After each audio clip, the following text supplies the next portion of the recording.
ഒരു ഭർത്താവ് മരിച്ചെന്ന് പറഞ്ഞ് എന്താ പറയാ ജീവിതം വഴിമുട്ടി നിന്നപ്പം ഒരു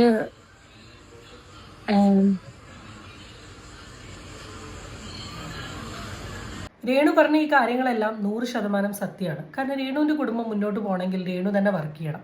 ഒരാൾ സഹായിക്കുന്നതിന് ഒരു ലിമിറ്റ് ഉണ്ടല്ലോ. പക്ഷേ ഒരു കാര്യം ഇതിനിടയിൽ കൂടെ ചോദിച്ചോട്ടെ, പണ്ട് കടം ചോദിച്ച് നടന്ന രേണുസുതിയിൽ നിന്ന് സ്വന്തമായിട്ട് കാറ് വാങ്ങുന്ന ഒരു രേണുസുതിയിലോട്ട് മാറിയിട്ടുണ്ട്.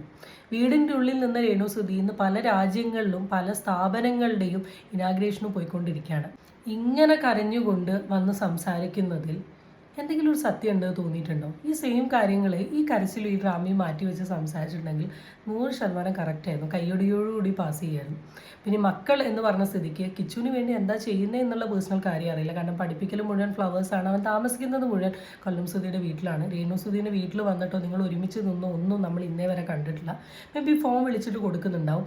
ഋതപ്പനെ സംബന്ധിച്ച് ഇപ്പോൾ രേണു സുധിക്ക് കൊടുക്കാൻ പറ്റുന്ന ഏറ്റവും വലിയ ഇൻവെസ്റ്റ്മെൻറ്റ് എന്ന് പറയുന്നത് രേണു സുധിയുടെ ടൈമാണ്. അവൻ്റെ ചെറിയ പ്രായമാണ്. അവിടെ അവൻ ഏറ്റവും കൂടുതൽ ആഗ്രഹിക്കുന്നത് അമ്മേൻ്റെ തണലാണ്. അതും കൂടെ ഈ അധ്വാനിക്കുന്നതിൻ്റെ കൂട്ടത്തിൽ കൊടുത്തിട്ടുണ്ടെങ്കിൽ ഒരു ബെസ്റ്റ് അമ്മയായിട്ട് രേണുവിന് മാറാൻ പറ്റും. ഫുൾ വീഡിയോ അപ്ലോഡ് എല്ലാവരും പോയി കാണും. ബൈ.